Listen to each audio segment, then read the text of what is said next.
First of all, I want to say thank you very much for being invited here. It's an honor to be invited into a network that's already going on. As a matter of fact, I come from the outside world in many respects. I come from out of town, from the Devil's Island, I think it's called. And also I come from out of system. I come from a totally private organization, and I come from a foundation that is called the Helene Elsass Center.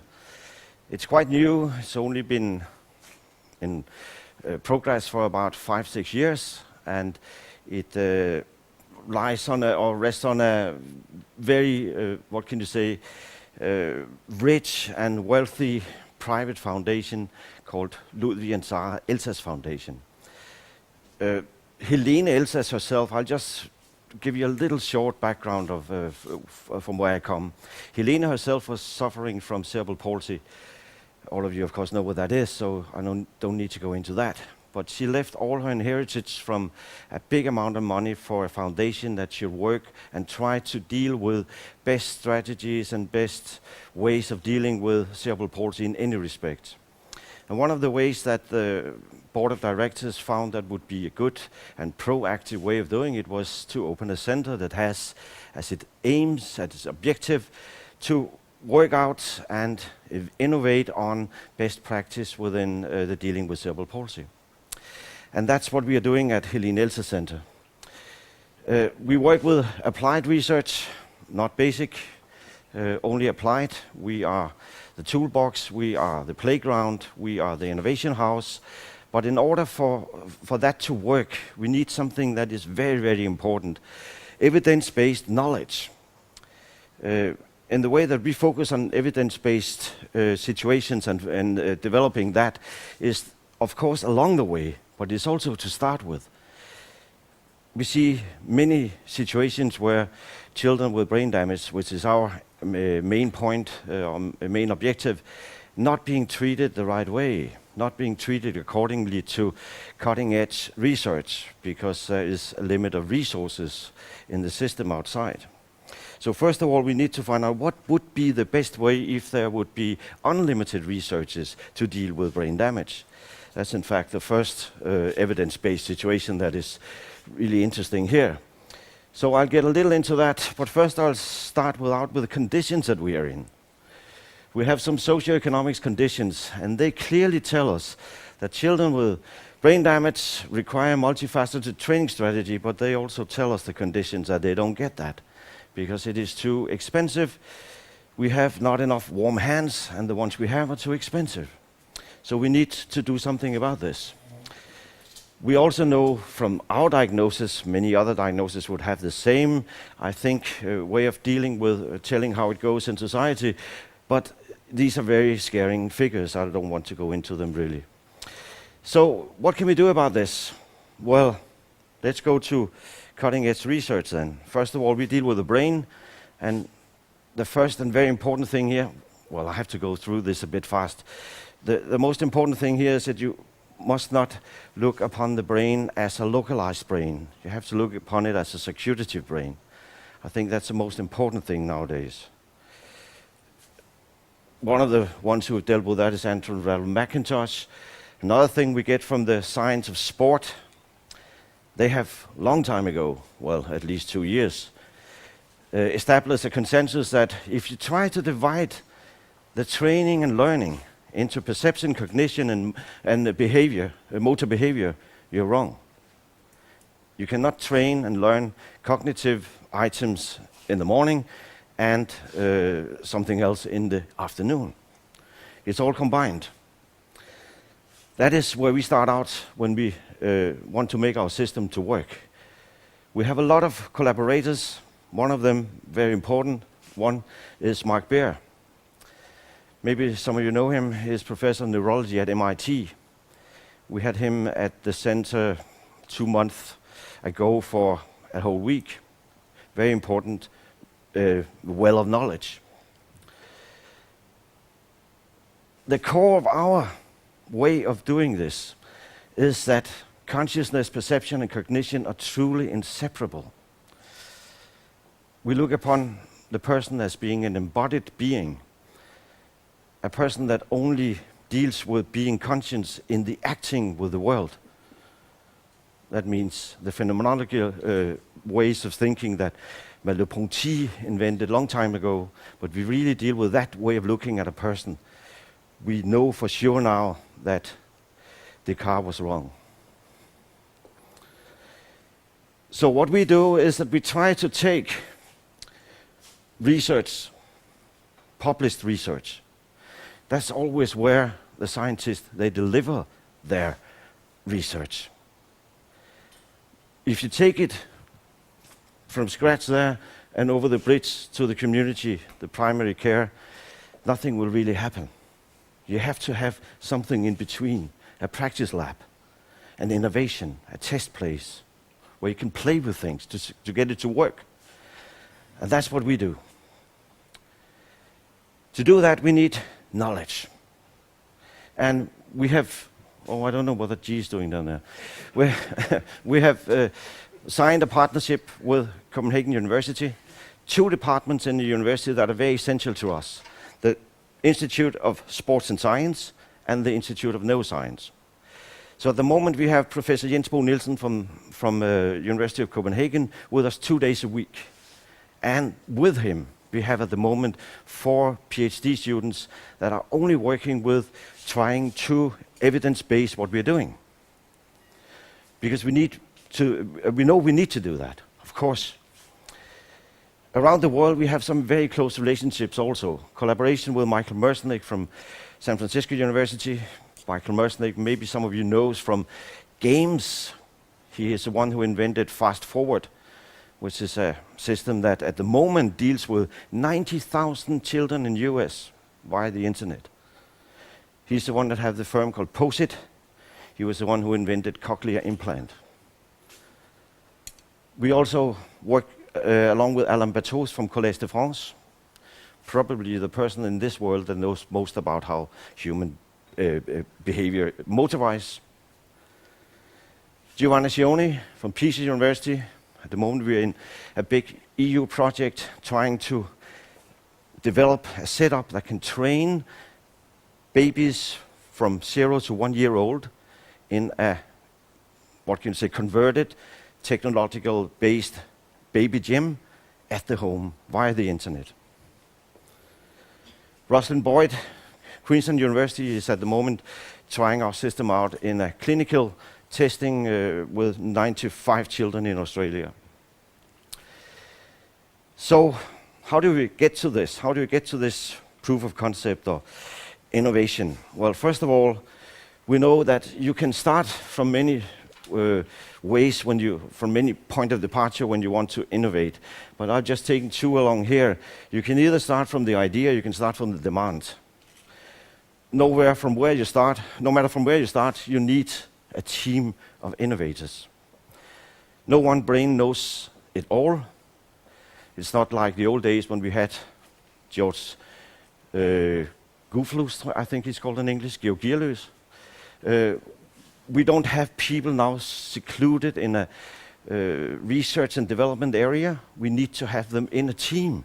We need brains to work together. Co-innovation is enormously amount of resources. Just think about it. 120 billion neurons in each brain in contact with 10,000 other neurons. And at the moment, 7 billion brains. Because of Facebook and other social technologies, no more than 5 steps away from each other. It's enormous capacity. Therefore, we always, in our setup, deal with teams, deal with many brains. We know that no one brain knows it all. Gyro Gearløs is called. Couldn't remember that 1 slide ago. So innovation is no longer this lab, it's working together. What we innovate from is knowledge. As I said before, our point of departure is that the brain is dynamic, circuitative. It needs to be induced that way. So, in fact, there's no difference between cognition and motor behavior, not from the brain's point of view, and therefore not from our point of view. All this is very important when you want to develop and invade a system that should learn and train the brain. Priming the brain needs to be done from this point of view. So if you can develop training programs, learning programs, where body and thought are meant to work together, you come the furthest. Randolph McIntosh from Toronto University have, with these small figures, just shown that the same 3 areas in the brain can be part of many different circuits, networks. As he says, there might be regions that are critical for special behavior, but there's no one behavior that arises from one area in the brain, and there's no one area in the brain that can control one behavior. In fact, it looks as if the brain is so dynamic that it does not even use the same network for the same behavior from time to time.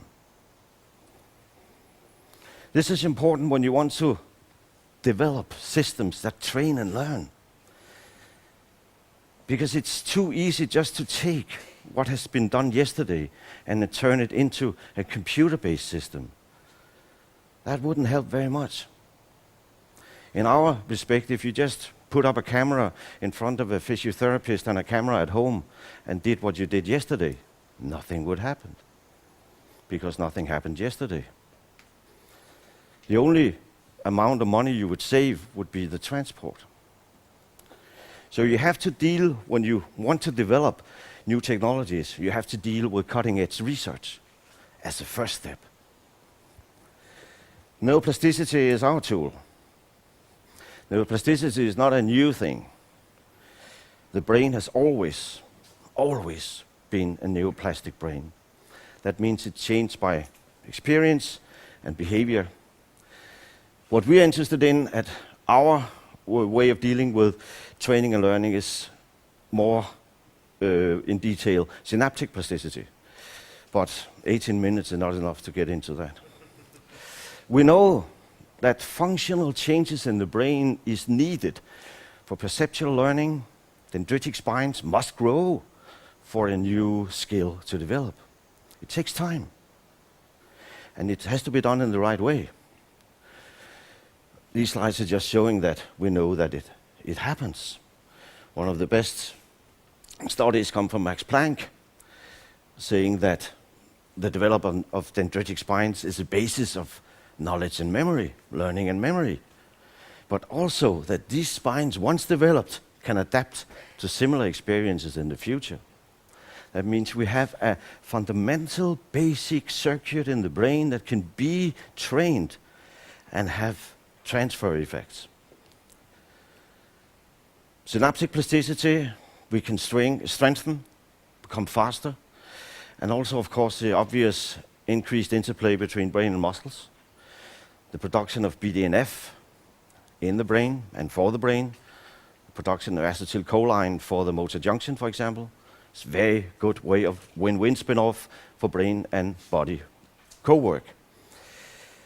So how do we do when we then have to put it into a system, a computer-based system? That was our aim, because we needed to do that. Well, we know that training works.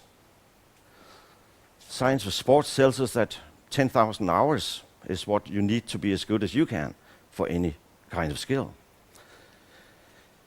We deal with neuroplasticity. 3 main issues here. The developmental one, we can't touch that. You have to go into gene therapy. The endogenous automatic one is the one that is expressed when you have a trauma of some kind. That is also out of our league. But the one that we can work with is the induced one. The ones that can be induced from the outside through programs, psychological programs, pedagogical programs, physical programs, or best, a combination of it all. So we developed this system that we call Move It to Improve It.